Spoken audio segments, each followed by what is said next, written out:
우리 사람에게는 많은 약점이 있는데요. 그 약점 가운데 가장 큰 약점이 뭐냐면 내가 나를 잘 모른다는 거예요. 근데도 내가 나를 잘 아는 줄로 이렇게 착각하고 살아가는 게 문제입니다. 그래서 그리스도의 고대 그리스의 철학자인 소크라테스가 너 자신을 알라 이렇게 말해요. 우리가 우리 자신을 잘 모르기 때문에 너 자신을 알라. 내가 나를 아는 것이 가장 큰 지혜고 큰 지식이라는 거예요. 근데 우리가 나를 잘 모를 수밖에 없는 이유가 있어요. 그게 왜냐하면 죄 때문에 그래요. 사람은 다 죄라고 하는 본성을 가지고 어떤 사물을 볼 때 이 죄를 통해서 보게 돼 있어요. 우리가 죄가 본성이라. 그러니까 죄를 통해서 죄를 보면 똑같은 색깔이기 때문에 내 죄와 허물이 안 보이는 거예요. 그래서 나는 다 잘하는 줄 알고 나는 괜찮은 줄 알고 이만한 문제가 없는 걸로 이렇게 착각한다는 거예요. 근데 여러분 엄청난 잘못이에요. 이게요. 왜냐하면 죄를 통해서 죄를 보면 색깔이 같기 때문에 죄가 안 보여. 내게 있는 죄가 내 죄된 눈으로 나를 보니까 내 죄가 안 보이는 거예요. 근데 여러분 우리가 예수님 만나서 우리 영혼이 거듭나고 이제 내 죄 문제를 해결받고 보니까 죄가 치워지고 보니까 죄의 눈으로 안 보고 이 믿음의 눈으로 보니까 내 죄가 약점이 보이는 거예요. 그래서 우리는 하나님 앞에서 나는 죄인으로서이다 이 고백하며 살 수 있는 사람들이 우리 성도인 거예요. 그래서 여러분 성도는 나에 대해서 내가 누군가 나에 대한 정체성을 잘 인식하셔야 되는 줄 믿으시기 바랍니다. 내가 누군가를 모르면요, 내가 누군가를 모르는 것 때문에 우리가 지옥 가는 거예요. 이 세상에 많은 사람들은 아까도 얘기했지만 죄의 눈으로 자기 자신을 죄를 보니까 자기 죄가 안 보여요. 그러니까 죄가 얼마나 무서운지도 모르고 죄가 얼마나 나를 망하게 하는 건지도 모르고 나는 그냥 괜찮은 사람인 줄 이렇게 생각하고 도덕적으로 윤리적으로 그냥 허물이 없고 그리고 뭐 법을 잘 지키고 도덕적으로도 별 문제가 없으니까 나는 괜찮은 사람이로구나 이렇게 생각하며 살아가는 거예요. 그렇지 않은데 우리 안에 죄가 막 차 있는데 이 죄가 안 보이는 거예요. 안 믿는 사람들은 죄의 눈으로 그 죄를 보니까 그 똑같은 색깔이니까 안 보이는 거예요. 그래서 여러분 우리가 시편 19편 12절에 보면 다윗이 이렇게 고백해요. 자기 허물을 능히 깨달을 자 누구리요? 나를 숨은 허물에서 벗어나게 하소서 기도를 해요. 나의 허물을 나의 죄를 깨달을 자가 없다는 거예요. 못 본다는 거예요. 왜? 죄의 눈으로 자기 죄를 보면 색깔이 똑같기 때문에 죄가 가려져서 안 보인다. 그러나 우리는 죄 문제를 해결받고 이제 믿음의 눈으로 나를 보니까 내 죄가 보인다. 여러분 제가 뚜렷하게 보셔야 돼요. 그래야 우리가 이 죄를 회개하고 우리가 살 길을 찾아 나가는 거예요. 오늘 우리가 읽은 본문 보니까 사랑하는 자들아 나그네와 행인 같은 너희를 권하노니 영혼을 거저 싸우는 육체의 종욕을 제어하라 이렇게 말하고 있는데요. 오늘 우리가 읽은 본문이 성도는 누구냐, 성도는 어떤 사람이냐에 대한 정체성을 말하고 있는 거예요. 여러분 성도는 내가 누군가를 잊어버리면 안 되는 줄 꼭 믿으시기 바랍니다. 내가 누군가를 확실하게 알아야 돼요. 오늘 세 가지로 본문은 성도는 이런 사람이다 하고 꼭 집어줘요. 첫째, 사랑하는 자들아 이렇게 불러요. 하나님께서 베드로 사도의 입을 통해서 우리 성도를 향해서 사랑하는 자들아 이렇게 부르는 거예요. 여러분 이 말을 다른 말로 하면 나의 사랑을 입은 자들아 이 말이에요. 할렐루야. 여러분이 누구십니까? 여러분은 하나님의 사랑을 입은 대단한 분들인 줄 믿으시기 바랍니다. 진짜 대단한 거예요. 이거 하나님 사랑을 입은 사람들이에요. 우리가 이 사랑을 잘 몰라요. 그렇다면 하나님의 사랑을 어떻게 입으세요, 여러분? 저와 여러분이 하나님의 사랑을 어떻게 입었기에 우리를 가리켜서 하나님의 사랑을 받는 자, 하나님의 사랑을 입은 자라고 말씀하고 있냐. 우리의 정체성이 우리가 누구냐. 여러분이 누구세요? 여러분은 하나님의 사랑을 절대적인 사랑을 받는 분들이에요. 꼭 믿으시기 바랍니다. 이 사랑이 어떤 사랑이냐. 우리가 로마서 5장 18절에 보면 우리가 아직 죄인 되었을 때 그리스도께서 우리를 위해 죽으심으로 하나님께서 우리에게 대한 자기의 사랑을 확증하셨느니라. 할렐루야. 우리가 아직 죄인 되었을 때 예수 그리스도께서 우리를 위해 죽으심으로 하나님 아버지께서 자기에 대한 우리에 대한 자기의 사랑을 도장을 꽉 쥐어서 확증하셨대요. 아멘. 한마디로 말해 자기 아들을 나를 대신해 자기 아들을 죽이신 사랑. 아멘. 이게 우리를 향한 하나님의 사랑이라는 거예요. 아니 내가 뭔데 여러분이 뭔데 우리가 죄로 인하여 죄 아래 태어나서 아담의 원죄를 물려받아가지고 죄 아래 태어나서 죄 가운데 살다가 죄에 묶여서 불행하게 육신의 때에 정말 원치 않는 질병도 원치 않는 사고도 원치 않는 또 고난도 우리가 이렇게 당하다가 이렇게 산 것도 힘들게 산 건데 죽어서까지 영원의 때 죄에 결박된 채로 저 지옥불못에 우리가 떨어져 거기서 영원히 죽어야 되는 우리를 살리시기 위해서 하나님께서는 자기 아들을 내 대신 죽이셨다는 거예요. 이 사랑이란 이 사랑. 그래서 요한일서 4장 9절로 10절을 말합니다. 하나님의 사랑이 우리에게 이렇게나 닮아되었으니 하나님이 자기 독생자를 세상에 보내시면 저로 말미암아 우리를 살리려 하심이니라. 사랑은 여기 있으니 우리가 하나님을 사랑한 것이 아니 오직 하나님 우리를 사랑하사 우리 죄를 위하여 자기 화목제로 그 아들을 보내셨습니다. 할렐루야. 자기 아들을 우리 죄를 위해서 우리 죄 때문에 자기 아들을 화목제물로 보내서 십자가에 죽이셨다는 거예요. 자기 아들을 죽이지 않으면 우리를 살릴 길이 없기 때문에 저와 여러분 죄로 인해서 육신의 때도 죄에 꽁꽁 묶여서 불행하게 살다가 죽어서 영혼의 때 영원한 지옥 불못에 떨어져 그 영원한 사망을 면할 수 없었던 우리를 다시 말해서 우리는 예수님 몰랐을 때 마귀의 자식들이기 때문에 마귀는 하나님과 원수잖아요. 원수의 자식을 자기 친아들 예수를 죽이셔서 원수의 아들인 우리를 살리셨다는 거예요. 이게 믿어지십니까 여러분? 누가 자기 자식을 죽여서 원수를 구원해냅니까 여러분? 여러분이 손양원 목사님을 잘 아시죠? 사랑의 원자탄이라고 하는 별명을 가진 손양원 목사님이 공산당에 의해서 그 아들 둘, 동신이 두 아들이 죽임을 당합니다. 총에 맞아 죽습니다. 총으로 공산당이 쏴 죽였어요. 근데 이 손양원 목사님이 자기 아들을 쏴 죽인 그 원수를 양아들 삼아서 여러분 성남에서 목회자를 만들었어요. 그래서 이 손양원 목사님을 사랑의 원자탄이라고 말해요. 자기 아들 죽인 저 원수를 어떻게 자기 양아들 삼아요? 우리가 죄 아래 놓여서 사단의 종 노릇하고 사단이 우리 아비였는데 요한복음 8장 44절 보면 너희는 너희 아비 마귀에게서 났나니 못을 딱 잡고 있어요. 우리는 우리 아비 마귀에서 났대요. 아담의 원죄를 물려받아가지고 태어난 순간부터 우리는 실상은 하나님의 형상으로 지음받아서 하나님의 자녀인데도 불구하고 죄 아래 태어난 이때부터 우리는 저 원수 마귀의 손아귀에 딱 잡혀서 저 마귀가 우리 아비였다는 거예요. 그러면 우리는 하나님께서 보실 때 저 마귀 원수의 자녀인 거예요. 우리가 그런 우리를 그대로 놔두면 그냥 육신의 때도 영혼의 때도 마귀한테 죄로 꽁꽁 묶여서 비참하게 살고 영혼의 때는 더 비참하게 영원한 지옥 사망의 불못에 떨어져서 영원히 멸망받을 수밖에 없는 우리를 살려내시기 위해서 자기의 친아들을 죽이셨다는 거예요. 왜? 자기의 친아들을 죽이지 않으면 우리를 살릴 길이 없어. 왜? 우린 죄에 묶여서 죄값으로 꼭 죽어야 돼요. 죄값은 사망이기 때문에 우리는 영락없이 죽어야 돼요. 그래서 우리를 살려낼 수 있는 길은 죽어야만 죄값을 갚는데 그래서 우리가 죽어서 지옥 가서 그 죄값을 갚아야 되는데 하나님은 자기 아들 예수를 이 땅에 보내줘서 우리가 똑같은 육신을 입혀서 사람의 몸을 입혀서 보내셔서 그 몸에다 우리 죄를 다 뒤집어 씌우시고 그리고 그 십자가에서 죽이셔서 우리 죄를 거기서 해결하셨다는 거예요. 아멘. 그리고 여러분 하나님이 여러분을 어떻게 사랑하셨어요?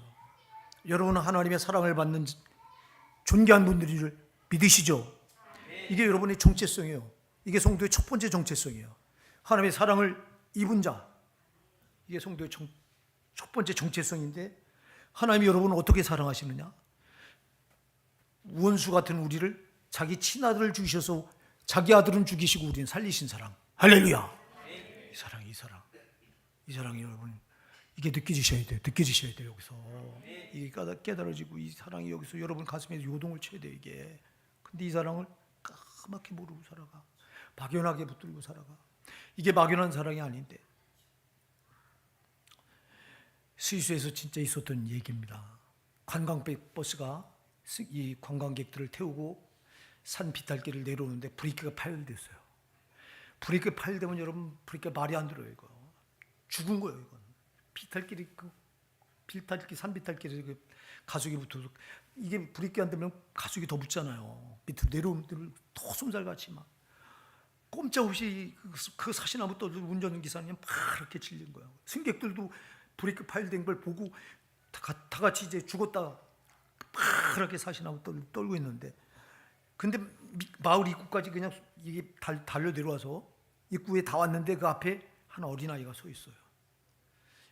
운전기사가 이 어린아이를 살려면 핸들을 오른쪽 꺾어야 돼요. 오른쪽으로 꺾으면 거기는 산이야. 그럼 산에 들이받아서 승객들이 다 죽어야 돼요. 그러니 이 아이를 죽이느냐, 순간에서 아이를 죽일 거. 그냥 죽이면, 아이를 치면, 아이가 이렇게 치는 순간 가속력이 줄어들어서 승객들은 살릴 수가 있어요. 그랬을 때 그 운전기사가 그 아이를 쳐버려요. 그냥. 그리고 차는 멈추죠. 버스는 멈추죠. 내려가서 보니까 아이가 처참하게 그냥 죽어 있는 거예요. 그 운전기사가 그 아이를 끌어안고 막 울어요. 자기가 잘못했잖아. 이 아이를 쳤으니. 그때 막 승객들이 운전기사를 향해 막 사태질합니다. 막 비난을 합니다. 당신이 아이를 죽였다. 당신이 어떻게 그럴 수 있냐. 운전기사의 마음은 전혀 모르는 거죠. 근데 그때 한 아주머니가 이렇게 말해요. 여러분, 운전기사 저분을 비난해서는 안 됩니다. 저분을 손가락질하면 안 됩니다. 지금 끌어안고 있는 저 죽은 아이가 운전기사의 아들입니다. 여러분, 뭘 말해요? 자기 아들을 죽이느냐, 많은 승객들을 죽이느냐, 자기 아들을 살리려면 이 승객들을 죽여야 돼요. 그러나 이 승객들을 살리면 자기 아들을 죽여야 돼요. 얼마나 갈등이 컸겠어요. 저 같으면 아마 내 아들을 살리려고 오른편으로 핸들을 꺾었을 거예요. 그러지 않고 그 아들을 죽인 거예요. 이게 아버지 하나님의 사랑이에요. 자기 아들은 죽여서라도 우리를 살리려고 왔던 이 사랑을 여러분이 받으신 거예요. 저와 여러분이 이 사랑을 받고도 내가 하나님의 사랑을 얼마나 받는 자인지, 이 정체성을 모르고 살아가는 거예요. 이거 제일 무서운 게 뭔지 아세요? 아까도 내가 서두 얘기했잖아요. 내가 나를 모르는 거예요. 내가 어떤 사람인가를 모르는 거. 이게 여러분 제일 큰 문제인 거예요. 여러분, 내가 하나님의 사랑을, 이 놀라운 사랑을 받았다고 하는 정체성을 우리가 바로 알면요, 우리도 어떻게 해서 하나님을 사랑하지 않을 수 있겠어요? 근데 여러분, 우리가 하나님을 사랑합니까? 한 주간 여러분이 하나님을 얼마나 사랑하다 나오셨습니까? 여러분이 하나님이 나를 얼마나 사랑하는가, 사랑을 구구절절히 가슴에 정말 여기서 느끼다가 자기 아들을 이렇게 처참하게 십자가에 매달아 죽이셔서라도 나를 살리시고자 했던 그 사랑이 내 가슴에서 여기 살아서 움직여서 그 사랑에 감동하고 감격하면서 살다가 오늘 이 자리에 나오셨습니까? 아니면 그 사랑을 까맣게 잊어버리고 여러분이 세상 것에 매몰되다 오늘 이 자리에 나오셨습니까? 서두에서 얘기했어요. 여러분, 내가 정체성을 모르면요, 내가 누군지를 모르면 우리 지옥 가는 거예요. 내가 하나님의 사랑을 얼마나 놀랍게 받았는가를 모르면 우리는 하나님의 사랑할 수도 없고, 이 사랑을 모르면 우리는 불신자와 다를 게 없어요. 하나님께서 자기 아들 예수를 십자가에 못 박아 죽이셨을 때 우리만, 지금 이 교회 안에 들어와서 예수 이름을 부르는 우리만 위해서 그러셨어요? 아니에요. 세상 모든 인류를 위해서 하나님은 자기 아들 예수를 십자가에 처절하게 못 박고 죽이신 거예요. 모든 인류를 살리시기 위해서. 근데 교회 안에 들어와 있는 우리는 그 사랑을 깨달아 아는 거예요. 아멘. 근데 교회 밖에 있는 세상 많은 분들은 모르고 살아가는 거예요. 이거를. 하나님께서 독생자 예수를 이 땅에 왜 보내셨는지, 왜 그를 십자가 못 박아 죽이셨는지 이걸 모르고 있는 거야. 그러나 교회 안에 들어와서 성도된 우리는 이 사랑을 안 거예요. 그럼 알면 뭐하냐고. 그 사랑이, 그럼 이 사랑을 알면 이 사랑이 날 이 험한 세상에서 나를 살아가게 해야 되는 능력이 돼야 되는데, 이 사랑을 까맣게 잊어버리고 되는 대로 내가 누군지도 모르고 내가 하나님의 사랑을 이렇게 놀랍게 받은 사람인지도 모르고 막 살아가. 이거 어쩌면 좋냐고. 이게 오늘 저와 여러분의 모습이 아닙니까, 여러분? 이 정체성을 회복하셔야 돼요. 정말 내가 하나님의 사랑을 어떻게 놀랍게 받았는가, 이걸 여러분이 회복하셔야 됩니다. 이거 회복하시지 않으면 안 돼요. 그리고 우리 신앙이 막연한 거예요. 건조한 거예요. 이 사랑이 와닿지 않으니까 제발 기도하십시오. 하나님이 나를 어떻게 사랑하셨는가, 이 사랑 내 가슴에 와닿게 해주시옵소서. 내가 이 사랑에 붙들려 살게 해주시옵소서. 우리가 기도하셔야 돼요. 이 사랑이 와닿으면요, 우리 신앙이 진짜 희미할 수 없어요. 막연할 수가 없어요. 하나님이 누구신데요? 이 세상 천지 만물을 창조하시고 우주 만물의 주인이 되셔서 홀로 영광 받으셔야 될 분이 세상에 자기 한 번째 된 아들, 자기가 똑같아요. 아들을 죽인 건 자기를 죽인 거 하나님이에요. 아들보다 자기가 죽는 게 낫지 차라리. 여기 이 자리에 앉아 계신 부모 여러분, 내 자식이 죽는 것보다 내가 죽는 게 낫잖아. 부모님들은 아닙니까? 이게 우리 하나님은 어머니 사랑보다 우리 하나님 아버지 사랑이 더 크다고 성경은 말씀하고 있는데, 이사야 49장 15절에서 여인이 어찌 그 존먹는 자식을 잊겠으며 태생한 아들을 긍휼히 여기지 않겠느냐. 그러나 그들은 혹시 잊을지라도 나는 너희를 결코 잊지 아니하리라. 어머니가 자식은 저버릴 수 있는데 하나님은 우리를 절대 저버리지 않는다는 거예요. 어머니가 자식 사랑하는 거, 이 사랑보다 더 큰 사랑이 어디 있어요? 하나님 사랑은 이것보다 훨씬 크다는 거예요. 하나님이 그러니까 자기 독생자를 나를 위해서 죽일 수 있으셨던 거예요. 하나님이 여러분을 절대 사랑하는 거예요. 자기 생명보다 더 사랑하신다. 아멘. 그런데 우리는 하나님의 이 사랑을 받으면서도 이 사랑을 몰라요. 막연하게 알아요. 막연하게 하니까 신앙이 맨날 바짝 말라서 건조하고 은혜가 없고, 밤낮 지만 드러나서 지 생각이 앞장서고 지 고집이 앞장서고, 이게 저와 여러분 모습 아닙니까? 오늘 회개하십시다. 이거 회개해야 돼요, 정말. 그래서 하나님이 여러분에게 천벌 쏟고 계신 거예요. 아멘. 정말 여러분에게 천벌 쏟고, 여러분이 천벌 거신 분이 하나님이요. 자기 아들 죽이셔서 여러분을 죄값을 갚아서 죽어야 될 여러분을, 자기 아들은 죽이고 여러분을 살려내시고, 그리고 지금도 성령으로 오셔서 여러분이 정말 조금이라도 잘못될까 봐 노심초사하세요. 우리 안에 계시고 우리 곁에 계시면서 우리가 신앙에도 조금이라도 이탈할까 봐 벌벌 떠세요, 하나님은. 근데 우리는 개판으로 막 살아. 신앙 개판으로 붙들고 되는 대로 막 내죽을 대로 신앙 붙들고, 하나님은 내가 저 마귀가 늑대가 늑대가 정말 막 득실거리는 이 세상에서 내가 길이 되었던 양을 찾아놓으시고 찾은 양이 되었는데, 찾은 양이 또다시 저 사단의 발 아래 들어가서 늑대 무리에 의해서 상처받을까 봐 얼마나 성령으로 나를 지키시면서 보호하시면서 노심초사하는지 몰라요. 여러분, 하나님은 여러분 한 분에게 천부를 거신 분이에요. 이 사랑을 여러분이 받고 있는 거예요. 이 사랑을 우리가 모르니까 하나님 와닿질 않아요. 하나님 막연해요. 눈이 안 보이니까. 그러지 마시기 바랍니다. 정말 여러분이 얼마나 하나님이 여러분을 존귀하게 생각하는지 아세요? 그래서 시편 16편 13절에 말씀합니다. 땅에 있는 성도는 존귀한 자니 나의 모든 즐거움이 저에게 있도다. 땅에 있는 성도가 존귀하대요. 하나님의 모든 즐거움이 여러분에게 있대요. 이렇게 하나님은 여러분 한 분에게 천벌 쏟고 계시고 여러분 한 분으로 인해서 울고 웃으세요. 여러분은 하나님이 그런 분이에요. 여러분은 하나님 울릴 수도 있고 하나님을 즐겁게 웃으시게 해드릴 수도 있어요. 여러분 한 분이 한 주간 나가서 여러분 살다 온 삶을 돌이켜보면 여러분이 하나님을 얼마나 많이 기쁘시게 해드리다 오셨습니까? 하나님 입을 열고 여러분 때문에 기뻐지는 이런 삶을 살다 오셨습니까? 아니면 나 때문에 하나님이 근심하시고 염려하시고 걱정하시고 괴로워하시는 삶을 살다 오셨습니까? 오늘 이 시간 여러분 돌아보십시다. 정말 이 사랑을 우리가 알지 못하면 우리 신앙은 천국 갈 때까지 그냥 막연하게 희미한 그림자 같은 신앙 붙들다가 끝에 심판대에 서서 천국인지 지옥인지도 모르고 그때 가봐야 알아.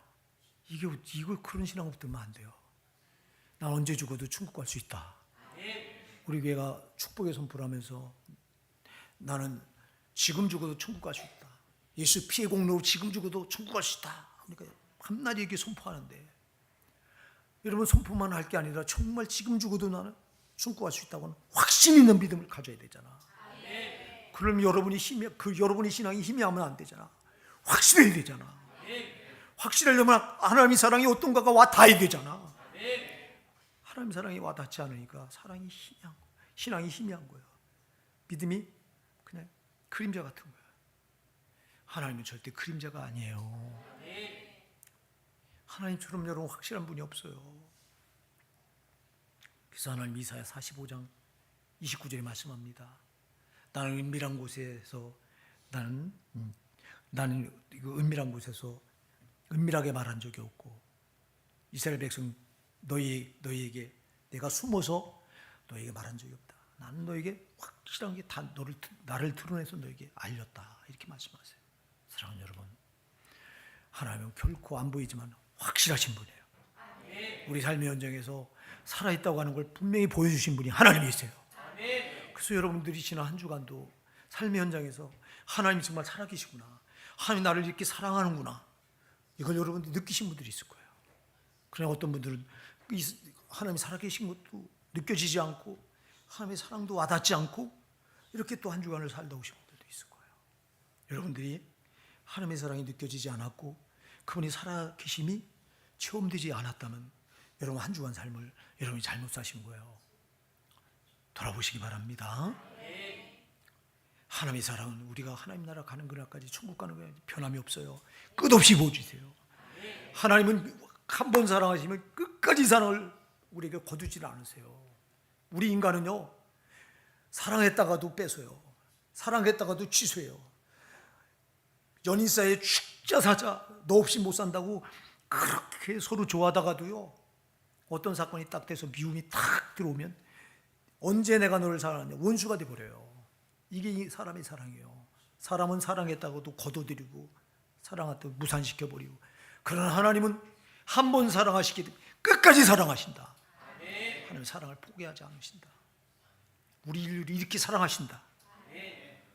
그래서 우리 성도는 정말 하나님이 나에게 내가 어떤 하나님의 사랑을 받고 있는가를 확실하게 아시고 이 사랑에 붙들려 사셔야 됩니다.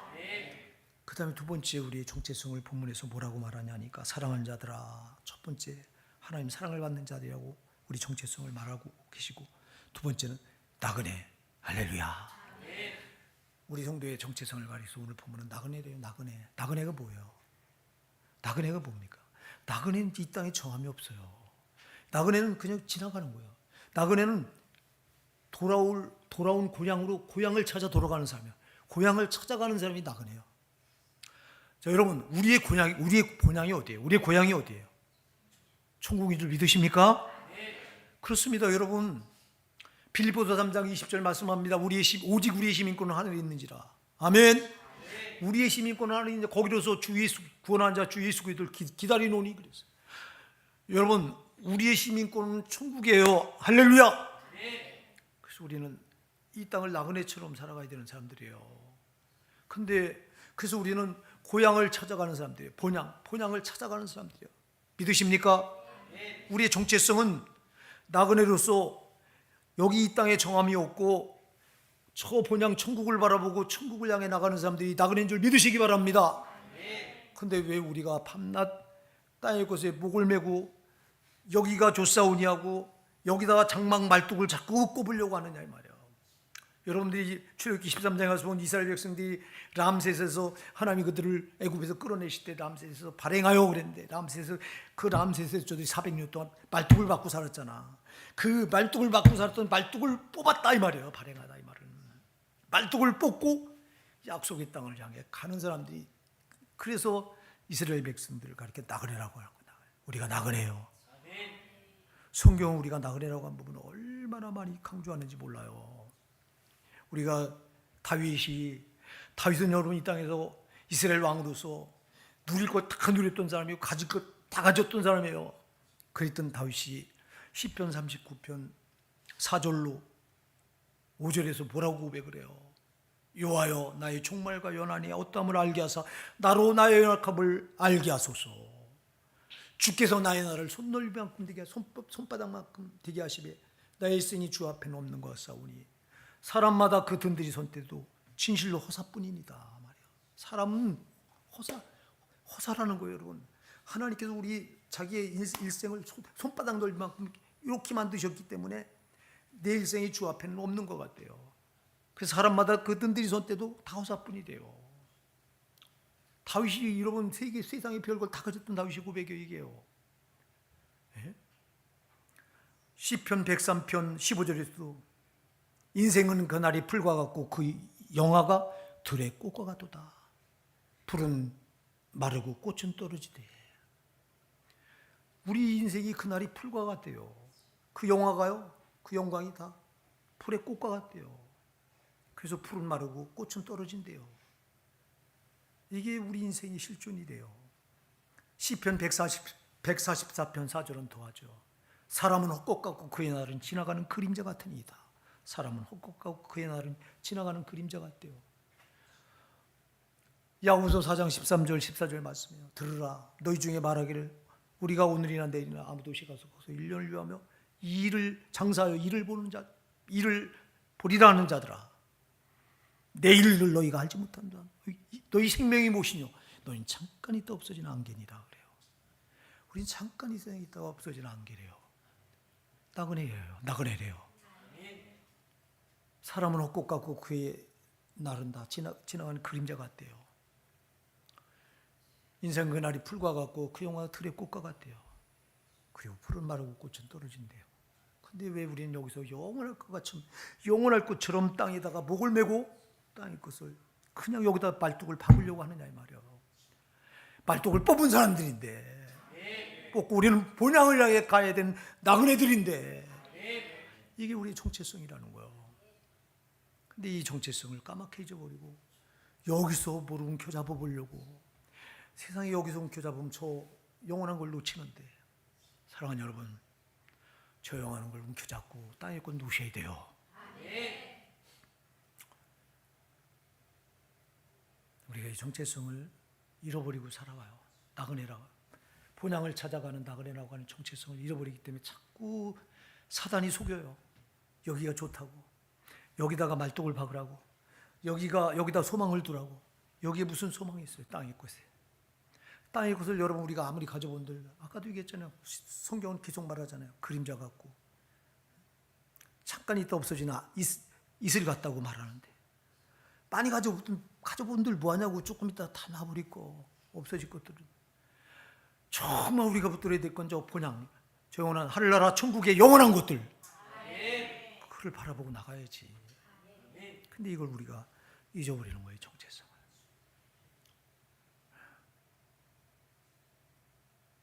예, 오늘 또 세 번째 우리 성도의 정체성을 뭐라고 말하죠? 행인이랍니다, 여러분. 행인이 뭐예요? 행인. 길을 가는 사람이잖아요.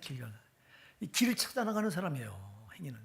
여러분, 이 세상의 모든 사람들은 다 행인이에요, 행인. 길을 찾아가요. 그 어떤 사람은 돈을 찾아가요. 이게 돈이 최고의 길이라고 생각해서 돈을 찾아가요. 어떤 사람은 또 명예를 찾아가요. 명예, 이름 내는 거, 이게 최고의 길이라고 생각해서 계속 명예를 찾아 나가요. 명예의 길. 어떤 사람은 권력, 권력을 잡아보려고, 정치가들 이게 최고의 길이래요. 그 권력을 잡아보려고 그 길로 가요. 어떤 사람은 또 출세해야 된다, 성공해야 된다, 그래서 성공의 길로 가려고 누구나 다, 이 세상 사람 다 그래요. 다 그래서 이 세상 모든 사람 다 행인 길을 찾아가는 거예요. 어떤 게 최고의 길이냐? 최고의 길을 찾는 거예요. 그럼 최고의 길이 어디예요? 요한복음 14장 6절에서 우리 예수님 뭐라고 말씀하세요? 내가 곧 길이요, 할렐루야. 어디 가는 길? 아버지께로 나가는 길, 천국으로 가는 길이 예수님이래요. 아멘. 그럼 우리는 길을 찾아 나가는 행인들인데, 여러분은 예수를 제대로 만나신 줄 믿습니다. 그럼 여러분은 제대로 길을 찾으신 행인들이요. 지금 교회 안에 들어와 있는 우리 성도님들은 제대로 된 길을 찾으신 행인들이다. 아멘. 제대로 된 길, 아버지 하나님, 저 영원한 천국으로 나가는 길, 예수를 만나셨잖아요. 여러분들이 내가 곧 길이라고 하는 그 예수님 만났으니 최고의 완전한 길, 제일 행복한 길 찾으신 분이잖아. 똑같이 행인이라고 똑같이 길 가는 사람들 같은 게 아니에요. 교회 밖에서 예수를 모르는 많은 분들은 여전히 길을 찾아서 최고의 길이 뭐냐? 돈이냐? 성공이냐? 아니면 지식이냐? 명예냐? 권력이냐? 저들은 각기 나름대로 자기 길을 찾아서 가는 행인들이에요. 근데 제대로 된 길을 찾은 분들은 바로 여러분들이에요. 예. 그래서 여러분, 우리가 이렇게 길을 가는 나그네, 저 본향을 찾아가는 나그네, 또 길을 찾아 나가는 행인인 줄 꼭 믿으시기 바랍니다. 이게 우리 정체성이에요. 그럼 여러분, 우리가 끝까지 본향을 향해 나가야 되고, 우리가 또 길을 찾아서 저 영생의 나라 천국까지, 아버지 하나님 계신 그곳까지 가야 되는 사람들이 저와 여러분인데, 문제는 뭐냐면 이 정체성을 잃어버리면요, 정체성을 잃으면 방향도 잃어버리는 거예요. 목적을 잃어버리는 거예요. 여러분 목적지가 어디예요? 저와 여러분의 목적지가 어디예요? 천국이잖아요. 그럼 내가 하나님의 사랑을 받아서 이렇게 죄로 죽을 수밖에 없는 내가, 하나님 나를 살리셔서 이렇게 본향을 찾아가는 나그네로, 또 길을 찾아 나가는 행인으로 이렇게 부르셔서 이 정체성을 가지고 우리가 끝까지 목적지까지 도달해야 되는데, 이 사단은 우리를 거기까지 도달하게 놔두질 않아요. 그래서 요놈이 노리는 게 뭐냐면 우리 정체성을 잃어버리게 만드는 거예요. 내가 누군지를 잃어버리게 만드는 거예요. 내가 하나님의 사랑을 얼마나 많이 받고 있는지를 잃어버리게 만들고, 내가 본향을 찾아 나가는 나그네라고 하는, 본향을 찾아 나가는 나그네라고 하는 정체성을 잃어버리게 만들고, 내가 온전한 길을 찾아 나가는 행위라고 하는 이 자체를 잃어버리게 만들어. 그럼 목적도 잃어버리고 방향도 잃어버려요. 그리고 우리 방황하게 되는 거예요. 그래서 여러분, 우리가 예수 안에 들어와서 성도가 되었는데도 신앙이 방황하는 신자들이 얼마나 많아. 좀 많습니까? 왜 그래요? 이 정체성을 모르는 이 세 가지를 잃어버려서 그래요. 오늘 이 세 가지 정체성을 회복하시기 바랍니다. 제발. 이거 회복해야 돼요. 그래서 오늘 본문 말합니다. 영혼을 거저 싸우는 육체의 정욕을 제하라. 할렐루야. 우리가 이 세 가지 정체성을 끝까지 유지하고 잃어버리지 않고 목적지까지 도착하기 위해서는 뭐와 싸워야 되냐면 육신의 정욕과 싸워야 된대요. 아멘입니다. 이놈의 사단은 우리 육신을 사용해서, 이놈의 몸뚱아리를 사용해서 우리 정체성을 잃어버리게 만드는 거예요. 그러니까 여러분, 신앙생활 제일 하기 어려운 분들이 뭐냐면 육신적인 성도들이 이 신앙생활하기가 제일 어려운 거예요. 그래서 갈라디아서 5장 16절 17절 말합니다. 너희는 성령을 쫓아 행하라. 그리하면 육체의 욕심을 이루지 아니하리라. 육체의 소욕은 성령을 거스리고 성령의 소욕은 육체의 소욕을 거스리나니 이 둘이 서로 대적함으로 너희 원하는 것을 하지 못하게 아멘이라 그랬어요. 사랑하는 여러분, 우리는 성령을 쫓아 행하셔야 돼요. 그래야 육신대로 안 살 수 있다는 거예요. 근데 우리가 육신대로 살면 이 사단이 우리 육신을 사용해서 내가 하나님의 사랑을 얼마나 왔는 정말 존귀한 자인가 이거 까맣게 잊어버리게 만들고, 우리 육신을 사용해서 내가 본향을 찾아 나간 나그네라고 한 정체성을 까맣게 잊어버리게 만들고, 이놈의 육신을 또 이 마귀가 사용해서 내가 올바른 길을 찾아 나간 행인이라고 하는 이 정체성을 까맣게 잊어버리게 만드는 거예요. 그래서 우리는 성령을 따라 사셔야 돼요. 성령을 따라 살아야 육체의 소욕대로 안 살 수 있어요. 그래야 우리가 이 정체성을 안 잃어버릴 수 있어요. 우리가 성령 따라 살지 않으면 우리는 이 땅의 것에 매몰되고 육신적인 육신을 자꾸 사단이 써서 육신의 소욕대로 살래요. 이거 사단은 육신이 원하는 대로 살래요. 육신이 좋아하는 대로 살래요. 육신의 본능대로 살려. 이게 이런 마귀가. 우리가 옛날에 예수님 몰랐어요. 육신의 본능대로 살았어요. 육신이 원하는 대로 살았어요. 그러다 우리가 지옥 갈 뻔했어요. 근데 예수 안에 들어와 있는 우리를 영혼의 요구대로 이제 거듭나서 영혼의 요구대로 살아야 될 우리를 사단은 여전히 육신을 써서 육신이 원하는 대로 살래요. 그래서 영혼을 걸어서 싸우는 육체의 정욕을 제어하라. 제어하라가 뭐야? 브레이크를 잡아라 이 말이야. 육신이 하고 싶을 때 하지 말고 육신이 하고 싶을 때 이때 브레이크를 잡으래요. 못 가도록. 내가 못 잡잖아. 성령이 오셔야 잡아. 그래서 성령을 쫓아 행하라는 거예요. 예, 말씀을 결론 냅니다. 우리의 정체성이 내가 누군가 세 가지를 꼭 마음에 깊이 새기십시오. 어마어마한 하나님의 사랑, 진짜 우리가 감당할 수 없는 하나님의 사랑을 받고 사는 거예요. 아들 예수를 죽여서 사랑하셨고 지금은 성령으로 오셔서 우리를 불꽃 같은 눈도 띄지 않고 졸지도 않고 주무시지도 않고 우리를 지키시면서 우리에게 그 사랑을 다 쏟고 계세요. 이 놀라운 사랑을 우리가 받고 있다고 하는 정체성을 회복하십시오. 그래, 우리 이 땅에 정함을 둔 사람이 이 썩어질 세상에 정함을 둔 사람이 아니라 우리는 저 본향, 천국 본향을 향해 나간 나그네라고 하는 정체성을 회복하십시오. 그리고 우리는 진짜 올바른 길이 어떤 길이냐, 제대로 된 길을 찾아나가는 행인이라고 하는 정체성을 회복하십시오. 아까도 여기 행인들, 다 행인들이에요. 행인들인데 교회 안에 들어와 있는 우리 성도님들은 제대로 된 예수라고 하는 제대로 된 길을 찾으신 행인들이고, 교회 밖에 있는 저 세상에 많은 분들은 아직도 제대로 된 길이 뭔지를 몰라서 헤매고 있는 거예요. 헤매고 있는 행인들이요. 돈이 최고인 줄 알고 있고 권력이 최고, 그런 거 다 썩어질 것들인데, 자, 우리의 정체성을 오늘 다시 한번 마음에 새기시고, 그러려니까 우리가 절대 육신이 원하는 대로 살면 안 된다. 육신이 원할 때 브레이크를 잡아라. 제어하라. 내가 못하니까 성령으로 하시라.